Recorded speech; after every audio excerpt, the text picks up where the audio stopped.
যে মুখ্যমন্ত্ৰী হিমন্ত বিশ্ব শৰ্মা ভাৰতবৰ্ষৰ ভিতৰত 9 নম্বৰ ধনী মুখ্যমন্ত্ৰী।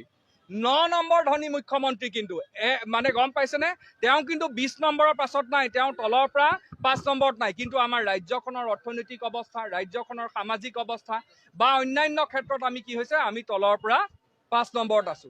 এতিয়া আপোনালোকে চাওক তেওঁ কি নাই, প্ৰাইভেট নিউজ চেনেল আছে, বেণ্ডা ইণ্টাৰনেশ্যনেল স্কুল আছে, বাণী গ্ৰীণ ৰিজৰ্ট আছে, কাঞ্চনজুৰি চাহ বাগিচা আছে, GS ৰোডত তেওঁৰ মেকডনাল্ড আছে, প্ৰাইডিষ্ট এণ্টাৰটেইনমেণ্ট প্ৰাইভেট লিমিটেড আছে, গোল্ডেন ট্ৰেডছ আছে, জখলাবন্ধাত মাটি আছে, কামৰূপত মাটি আছে, পুত্ৰৰ নামত 18 বছৰ নহওঁতে 18টা কোম্পানী আছে, ৰাধাকৃষ্ণ চাহ বাগিচা আছে, JCB ইণ্ডাষ্ট্ৰিজ আছে। আৰু যদি দীঘলীয়া কৰোঁ তেতিয়াহ'লে এইখন মোতকৈ এখন দীঘল কিবা আপোনাৰ ৰাখিব লাগিব। গতিকে আমি এইখিনিকে লৈ আহিছোঁ। এতিয়া কথা স্পষ্ট যে যিখিনি সময়ত আমাৰ সাধাৰণ মানুহক তেওঁলোকে এটা ঘৰ সাজিবলৈ 1,30,000 32,000 টকা দিয়ে, সেই সময়খিনিত কিন্তু আমাৰ মন্ত্ৰী বিধায়কৰ পত্নীসকলে, মন্ত্ৰী বিধায়কসকলে 5 লাখ টকীয়া 10 লাখ টকীয়া তেওঁলোকে জেকেট পিন্ধে, তেওঁলোকে চেণ্ডেল পিন্ধে, জোতা পিন্ধে, 20,000 30,000 1 লাখ টকীয়া চেণ্ডেল জোতা পিন্ধে। গতিকে আমি অসমৰ ৰাইজে জনা উচিত যে অসমত পূৰ্বতেও কিন্তু এজন মুখ্যমন্ত্ৰী আছিলে, প্ৰয়াত তৰুণ গগৈ ডাঙৰীয়াৰ দিনত কিন্তু প্ৰয়াত তৰুণ গগৈ ডাঙৰীয়া অ'ত চাহ বাগিচা ত'ত চাহ বাগিচা কৰা নাছিল।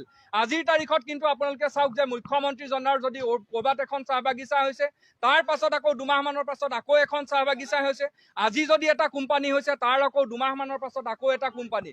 গতিকে এই কাৰণেই আচলতে অসমৰ ৰাইজৰ অৱস্থাতে যে ৰসাতলে গৈছে, আমি যে কিডনী বিক্ৰী কৰিবলগীয়া হৈছে, এইটো কথা ইয়াৰ ইংগিত বহন কৰে।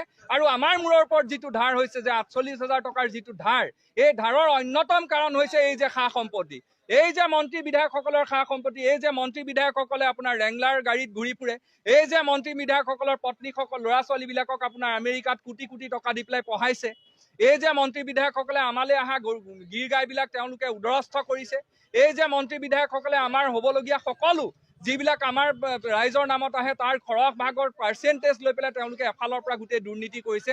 তাৰ কাৰণে দান বৰঙণি সকলোৱে আগবঢ়াইছে, দান বৰঙণি আগবঢ়াইছে এইটো কাৰণেই কাৰণ সকলোৱে আগবঢ়াইছে। এই দান বৰঙণি মই ভাবিছোঁ যে তেওঁলোকে যিহেতু শতকাই কয়, আৰু যিবিলাক মানুহে দান বৰঙণি মানে উপৰুৱা পইচা লয় তেওঁলোকৰ 10 টকা তোলেকো ল'ব।